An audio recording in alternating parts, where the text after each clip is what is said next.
Buongiorno cari amici, benvenuti anche oggi nella Nice Splash del vostro Magnete Veneziano. Oggi guarderemo col quadrante Bovis per cercare l'onda di forma e la forza vibrazionale di un oggetto, di una persona, insomma di qualcosa che fondamentalmente potrebbe o danneggiarci o essere positivo nella nostra vita.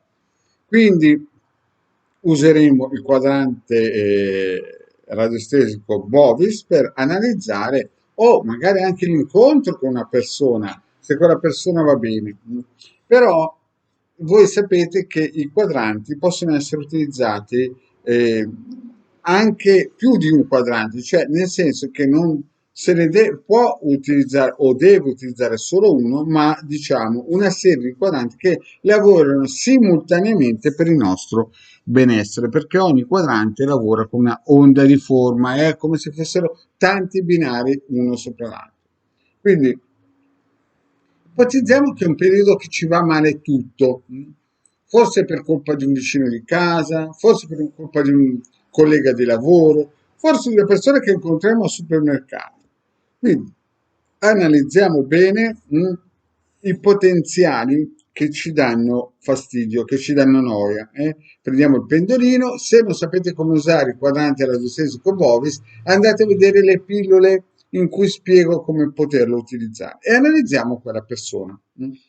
Poi, se ad esempio abbiamo portato a casa energia negativa perché scopriamo che la persona negativa è una persona che incontriamo al supermercato, magari la cassiera, oppure un cliente che regolarmente lo incontriamo e lo sfioriamo. Beh, allora a questo punto il vostro marietto vi consiglia di utilizzare anche questo circuito radionico proprio per liberare le energie che sono in casa.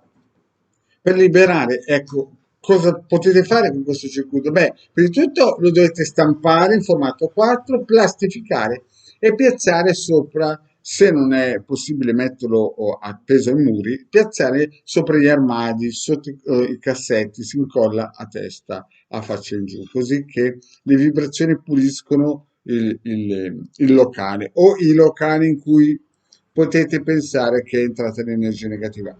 Vi ricordo che l'energia che voi togliete non è che va persa nel vuoto, ritorna al mittente.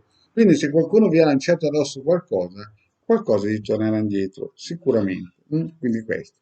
Nello stesso tempo, voi potete utilizzare questo circuito. Perché questo circuito? Perché questo circuito rappresenta anche la Rosa Croce, rappresenta anche i 22 sentieri cabalistici per arrivare alla Keter, quindi ci mettete il vostro testimone sopra, così che vi dia l'illuminazione, la forza, la perseveranza di essere sulla strada giusta.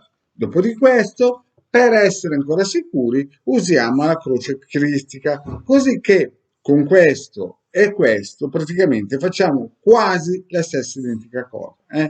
Quindi se sentiamo queste energie nefaste che ci pervadono ogni volta che incontriamo questa persona, questi due circuiti potranno aiutarci ad avere un po' di tranquillità.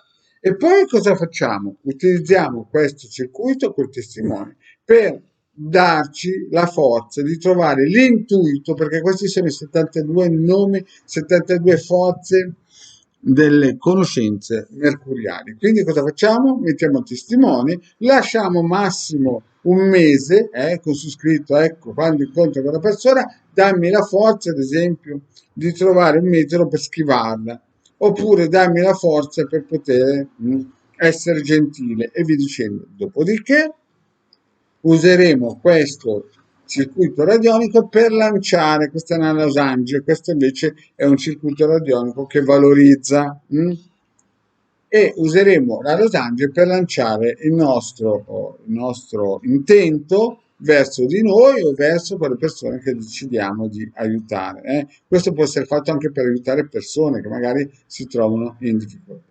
Bene, cari amici, grazie di avermi seguito e alla prossima. E mi raccomando, se volete un consulto, sono sempre 20 euro, 45 minuti per il Degano Veneziano. Grazie e alla prossima, ciao.